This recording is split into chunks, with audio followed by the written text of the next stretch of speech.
माणगाव तालुक्यातील शिंदगी नागा येथे विकास कामांना गती प्राप्त झाली आहे।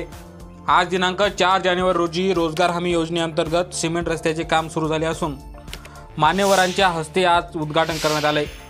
यावेळी सरपंच मायावती कांबळे, उपसरपंच लताबाई गीते, द्वारकादास हागे, नागोराव फासाटे, रोजगार सेवक बालाजी गीते, पोलीस पाटील शिवाजी गीते, शेतकरी नेते मारुती गीते, तंटामुक्ती अध्यक्ष गजानन गीते, गजानन कांबळे, सोपान कांबळे, शामराव गीते, प्रकाश फासाटे, मिलिंद कांबळे, हरिभाऊ गीते, दशरथ इंगळे यासह गावातील नागरिक या उद्घाटन प्रसंगी उपस्थित होते।